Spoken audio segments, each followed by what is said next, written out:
Hello everyone, কেমন আছো তোমরা? আশা করি সকলে ভালোই আছো। আমার নিত্যদিনের গল্পে তোমাদেরকে জানাই স্বাগত। হ্যাঁ, আমি জানি তোমরা বুঝেই গেছো যে আমি যাচ্ছি তারাপীঠে তারা মায়ের দর্শনে। অলমোস্ট আমি রেডি হয়ে গেছি। চুলে একটু সিরাম লাগিয়ে নিচ্ছি। জানো তো আমার চুলে প্রচণ্ড পরিমাণে জট পাকে, তাই সিরাম লাগিয়ে নিলাম। সিঁদুর পরে নিচ্ছি, একটা লাল টিপ পরে নিয়েছি। একদমই সাজটা আমার সিম্পলের মধ্যে রেখেছি। আর এই সালোয়ার কামিজটা আমি মিশো থেকে কিনেছি, আর সঙ্গে ম্যাচিং করে মিশো থেকে দুলটাও কিনে নিয়েছিলাম। যেহেতু আমাদের অনেক দিন ধরেই প্ল্যানিং চলছিল যে তারা মায়ের দর্শনে যাব, তো কিছুতেই সময় সুযোগ হয়ে উঠছিল না। শেষমেশ অপেক্ষার অবসান, ফাইনালি যাচ্ছি মায়ের কাছে। আর আমার সাজটা কেমন লাগছে তোমরা জানিও। আর আমার এই একটা সমস্যা সালোয়ার পরতে গেলে, যে ওড়না নেওয়ার সমস্যা।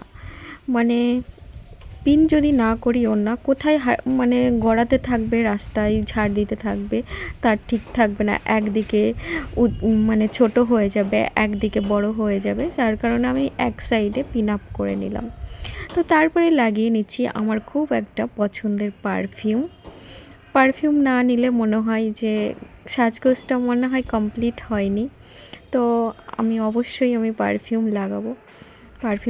পারফিউম এমন একটা ভালো লাগার জিনিস, ধরো তোমার পছন্দের মানুষটা এই পারফিউমটা লাগায়, সেম পারফিউম অন্য কেউ লাগিয়েছে, তুমি রাস্তায় চলতে চলতে সেম স্মেল পেলে তোমাকে মনে করিয়ে দেবে পুরনো স্মৃতিটা। অন্ধকারেও হেঁটে গেলে মানুষটাকে চিনে নিতে পারবে। দেখো বরমশাই, মেয়ে, আমি কিন্তু রেডি হয়ে গেছি। আর আমাদের ফুল ফ্যামিলিকে কেমন লাগছে জানিও। আর এইদিকে বরমশাই গাড়ি বের করে নিয়েছে, আর আমরা রাস্তায় ওয়েট করছিলাম। চলো এবার গাড়িতে ওঠা যাক। আর এইদিকে কাশুমণি উঠতে পারছে না, যেহেতু আমি ক্যামেরা ধরে রয়েছি, তো শাশুড়ি মাও কাশুকে ওঠাতে পারছিলাম ভারী একটা মুশকিলে। যাই হোক, ফাইনালি দুজনে উঠে পড়েছে, আর আমরা এখন যাওয়ার জন্য প্রস্তুত। গাড়িও ছেড়ে দিয়েছে। আমাদের তো পার্সোনাল ড্রাইভার রয়েছেই, বরমশাই খুব ভালো গাড়ি চালায়, একদম নিশ্চিন্তে যাওয়া যায়। বরমশাই গাড়ি চালালে খুব আস্তে ধীরে করে গাড়ি চালায়, তার গাড়ি চালানোর প্রশংসা না করলেই নয়। মানুষটা পাহাড়ি জায়গাও এত ভালো গাড়ি চালিয়েছে যে এতটুকু মনে ভয় লাগবে না। তাই বরমশাইয়ের উপরে ফুল বিশ্বাস রয়েছে আজ অবধি। আমাদের গাড়িটা অন্য কোনো ড্রাইভার চালিয়েছে বলে আমার জানা নেই, কারণ চালিয়েছে অন্য অন্য কোনো ড্রাইভার, কিন্তু আমি উঠিনি। তো আমি যতবার গাড়িতে উঠেছি বরমশাই আমাকে ড্রাইভ করে নিয়ে গেছে। তো দেখো ফাইনালি আমি পৌঁছে গেছি তারাপীঠে, আর আমাদের গাড়িটা পার্কিং করিয়ে দিয়েছে। তোমাদেরকে জানাই, পার্কিং এখানে 200 টাকা করে চার্জ নিয়েছে। ফাইনালি আমি মায়ের দর্শনের যে গলিটায় প্রসাদ পাওয়া যায়, ফুল পাওয়া যায়, সেই গলিতে আমরা ঢুকে পড়েছি। তো এবার ফুল মিষ্টি কেনার পালা। তো দেখো আমি একটা ডালা নিয়ে নিয়েছি।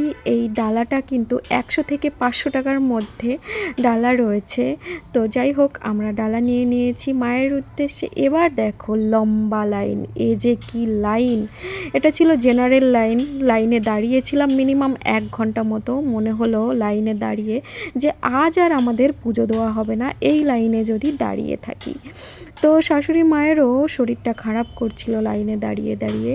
তো আমরা ভিআইপি লাইনের ব্যবস্থা করলাম। বরমশাই বলল, এখানে যদি তুমি দাঁড়িয়ে থাকো 4টেতেও তোমার পুজো দেওয়া হবে না, আর 12টার দিকে মায়ের গেট বন্ধ করা হবে, আবার 1:30টা থেকে চালু হবে। তো আমি বললাম চলো তাহলে ভিআইপি লাইনেই যাই। তো আমি ভিআইপি লাইনে দাঁড়িয়ে পড়লাম, আর সেখানে এসেও দেখছি লম্বা লাইন। জানি না এই লাইন শেষ করে কখন আমি মায়ের কাছে পৌঁছাতে পারবো। দুপুরটা ছিল ভীষণ ব্যস্ত। কেউ পুজো দিতে যাচ্ছে, কেউ পুজো দিয়ে ফিরছে, কেউ লাইনে দাঁড়াতে ব্যস্ত। সবাই যেন মায়ের কাছে যাওয়ার জন্য ভীষণ তাড়াহুড়ো করছে। কেউ আবার ফুলের মালা বিক্রি করছে, কেউ ফুলের মালা কিনছে। সে যেন আলাদাই সমাগম, আলাদাই অনুভূতি। আর আমি লাইনে দাঁড়িয়ে এক দৃষ্টিতে ওই চূড়ার দিকে তাকিয়ে আছি যে কখন আমি মায়ের কাছে মনে মনে ভাবছি বসে বসে অগোছালো মনের কথাগুলো কি মাকে সব বলতে পারবো। দিদিটা ঠায় রোদ্রে দাঁড়িয়ে আছে, তার ফুলগুলো বিক্রি হচ্ছে না, একটু মন খারাপ। লাইনটা একটু এগোতেই মনে একটু আনন্দ হলো, আর মনে মনে ভাবছি মাকে দেখার কতটুকু সুযোগ পাবো তো একটু সুযোগ দেখার। মন্দিরের চূড়াটা দেখছি আর ভাবছি এই বুঝি মায়ের কাছাকাছি চলে এলাম, এরপরেই দেখতে পাবো, কিন্তু লাইন আর শেষ হয় না। অগণিত লোকের সমাগম, সবাই অধীর আগ্রহে বসে আছে মায়ের দেখার অপেক্ষায়। ও তোমাদের তো বলাই হয়নি, ভিআইপি লাইনে জানো তো 500 টাকা নিয়েছে, আর যারা ডাইরেক্ট পুজো দিতে যাবে একটু ওয়েট করতে হবে না, তাদেরকে 1000 টাকা দিতে হবে। তো আমি 500 টাকা দিয়েই ভিআইপি লাইন নিয়েছিলাম। আর আমার মুখটা দেখে কি মনে হচ্ছে, ক্লান্ত শরীর ক্লান্ত চোখ, কিন্তু মায়ের জন্য এই চোখ দুটো ওয়েট করছে। ফাইনালি মাকে দেখতে পেলাম। আর এই ভিডিওটা আমি অন্য কোথাও থেকে কালেক্ট করেছি, কারণ এত ভিড়, সেকেন্ডের মধ্যে মাকে দেখে নিতে লাগবে, না হলে দেখা যাবে না। চলো আজকের মতন এইটুকুই, বাই বাই।